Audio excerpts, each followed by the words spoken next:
Bonjour, c'est Anne-Sandrine Di Girolamo au micro des Ondes de Limo, le podcast immobilier attentif et curieux.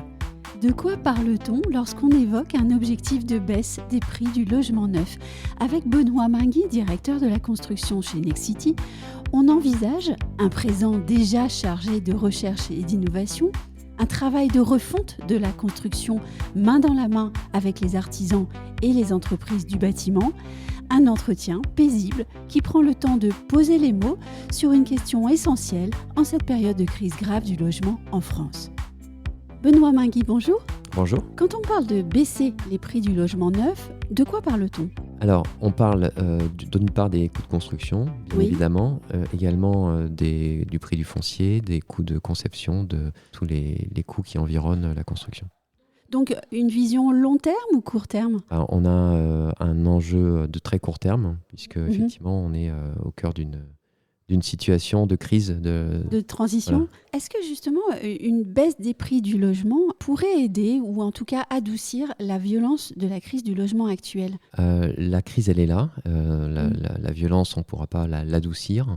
Par contre, ce qui est sûr, c'est qu'on est très mobilisé, et notre présidente directrice générale, Véronique Bédag, l'a indiqué clairement. On est très engagé sur le logement abordable et sur la baisse de nos coûts de construction. Justement, est-ce que vous êtes allé jusqu'à déterminer un objectif de réduction des prix de production du logement ? Oui, alors on a effectivement toutes nos filiales qui sont très engagées dans un plan d'action sur la réduction de nos coûts de construction.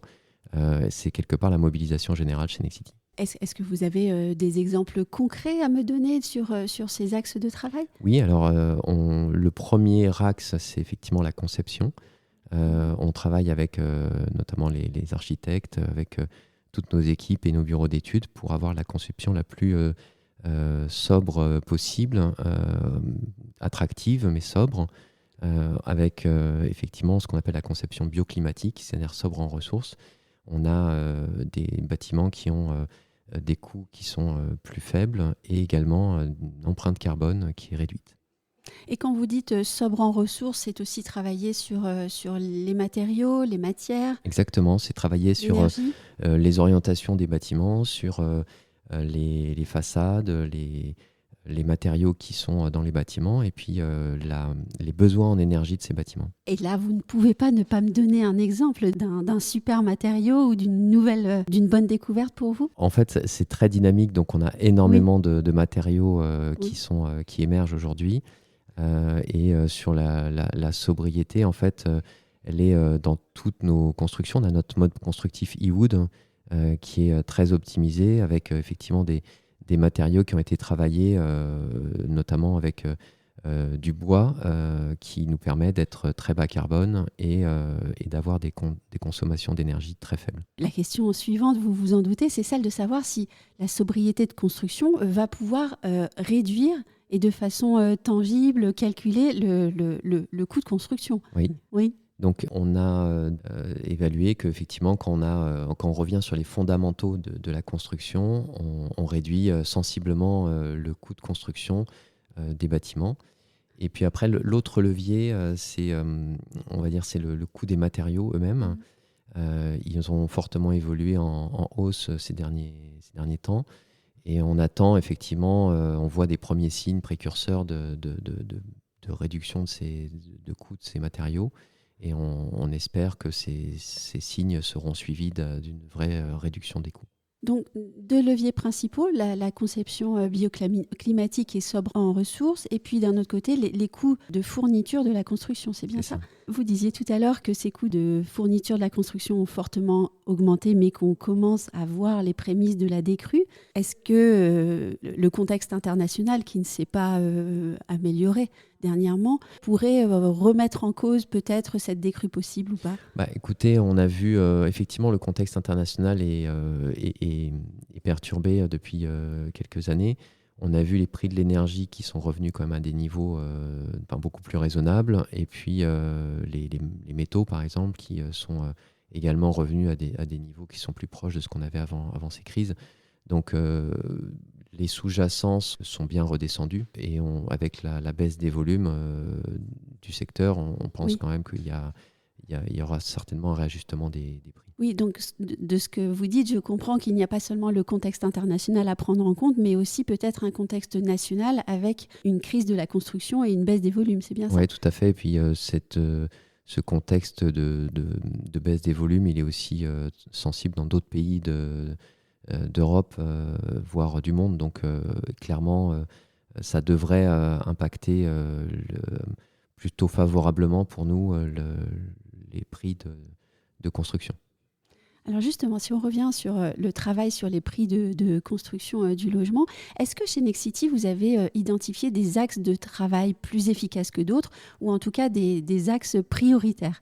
Effectivement, premièrement, on travaille sur l'industrialisation, c'est-à-dire qu'on a beaucoup de volume de construction. Nexity, on est numéro 1 sur la promotion immobilière. Et donc, ça nous permet d'envisager des pistes d'amélioration des coûts grâce à l'industrialisation. Pour ça, on s'est rapproché très fortement d'un certain nombre de partenaires industriels. Donc, on a annoncé effectivement avec Saint-Gobain, avec Schneider, avec un certain nombre d'acteurs, des acteurs du béton, des acteurs du bois, des partenariats qui visent à identifier les produits et aussi les méthodes pour mettre en œuvre les solutions qui sont les plus performantes en termes de coûts, mais pas seulement, aussi en termes de carbone, en termes de performance intrinsèque des produits.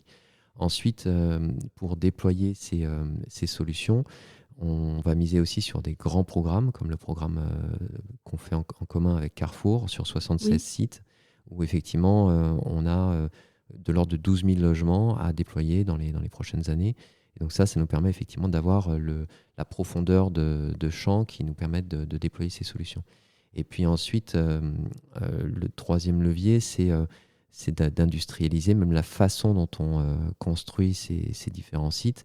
On a aujourd'hui un mode constructif en e-wood, donc en construction hors site en 2 dimensions. Donc on construit des murs complètement finis en usine.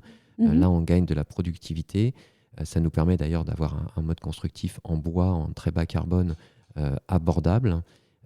Et donc, on a une forte expérience là-dessus. Déjà, on a 2000 logements qui ont été livrés et 1000 logements qui sont en cours de construction.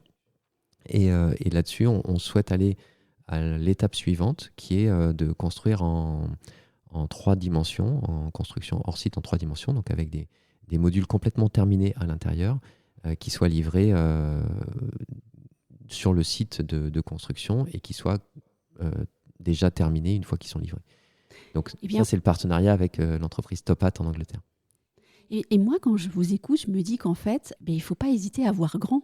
Exactement. Voilà. Oui.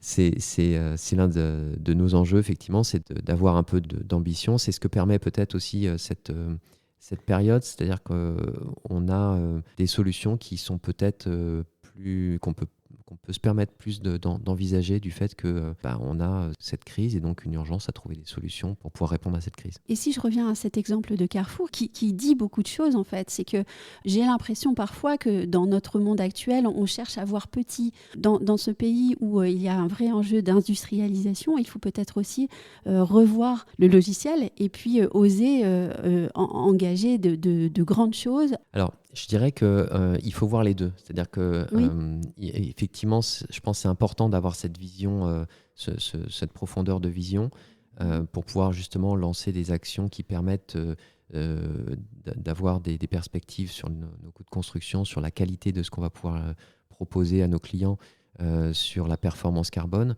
Mais la construction, c'est éminemment un sujet très local.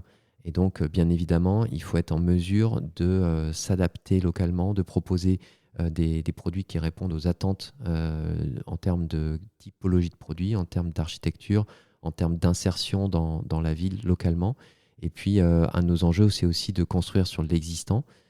Et donc, on a une filiale héritage qui s'est développée et qui est très, très puissante sur ce domaine-là. C'est un gros enjeu également, donc de pouvoir bien s'insérer dans la ville et construire la ville sur la ville. Oui, en fait, les deux axes de la construction, le niveau industriel et en même temps le niveau sur mesure adapté au territoire. Voilà, donc c'est toute la finesse justement dans cette approche industrielle. C'est pas une approche industrielle classique, c'est une approche industrielle qui doit être très agile pour pouvoir s'adapter aux spécificités locales et aux enjeux locaux. J'aimerais qu'on revienne aussi sur ce que vous avez dit il y a quelques instants.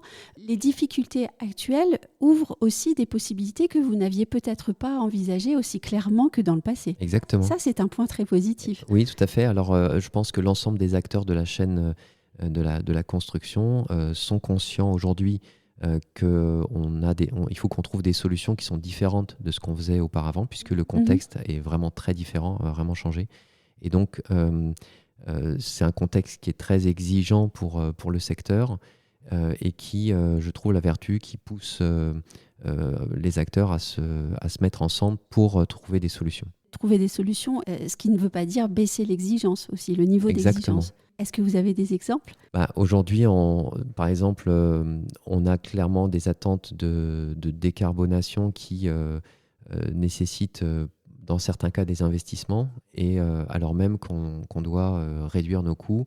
Et donc, effectivement, ça contraint très fortement l'équation économique. Et on arrive à trouver des solutions, que ce soit sur les systèmes énergétiques, sur les systèmes constructifs. On arrive encore... La bonne illustration, c'est que dans les dépôts de permis de construire de Nexity en 2023, on a sur le premier semestre déjà une surperformance de 20% par rapport à la réglementation. 20%, c'est énorme. C'est-à-dire qu'au moment où la réglementation est parue, pas mal d'acteurs sur le secteur se disaient mais c'est déjà des seuils qui sont presque inatteignables.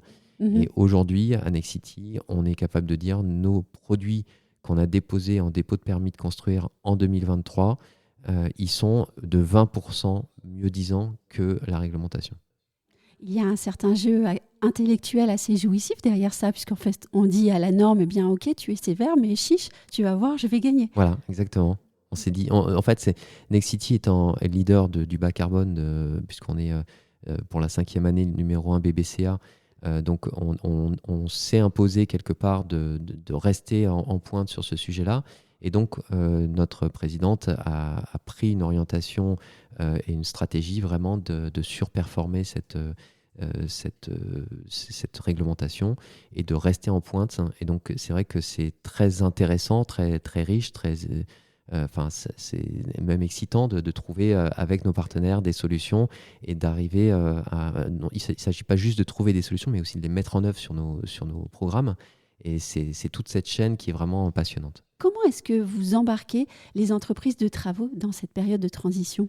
Les entreprises de travaux, c'est nos principaux partenaires au quotidien. C'est avec elles qu'on construit nos projets, tous nos programmes. Bien sûr, elles sont à nos côtés pour faire face à cette situation donc de crise et pour trouver avec nous des solutions pour permettre de sortir des logements qui sont abordables. Et bien évidemment, dans les démarches d'industrialisation, il y a un enjeu de pouvoir intégrer ces démarches d'industrialisation avec nos partenaires entreprises de travaux. Et elles sont souvent aux premières loges pour mettre en œuvre ces solutions. D'ailleurs, quand on travaille avec nos partenaires industriels, on met en place avec eux des actions pour déployer ces solutions industrielles auprès de nos entreprises de travaux, avec nos partenaires, et pour qu'on puisse les déployer sur nos chantiers. Et ainsi, tout le monde monte en compétence, si je peux me permettre cette voilà, question exactement. dit ainsi. On a des partenaires entreprises de travaux qui sont très demandeurs, qui sont souvent même déjà très en pointe, très engagés sur ces sujets-là. Et donc, on arrive à développer avec eux ces solutions industrielles. C'est des acteurs clés dans le déploiement de ces solutions. En 2024, chez Nexity, quels seront vos objectifs ? On va bien sûr avoir des objectifs sur nos coûts de construction. Je parle de la construction, puisque c'est mon domaine, la direction de la construction. Et c'est le sujet aussi. Voilà.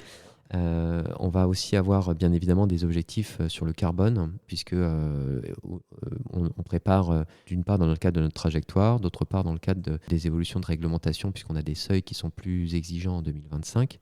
Voilà, donc sur 2024, on va continuer à déployer des solutions bas carbone qui permettent en plus d'être plus sobre en termes de matériaux et d'être plus sobre en termes d'énergie et de proposer des énergies beaucoup plus décarbonées, puisqu'on a une bascule réelle vers des moteurs électriques dans le logement. Donc voilà, c'est quelque chose qui est très impactant et très important pour nous. Et on comprend que Nexity est très attaché à travailler finement sa RSE. Exactement. Merci beaucoup, Benoît Minguet. Avec plaisir. À bientôt.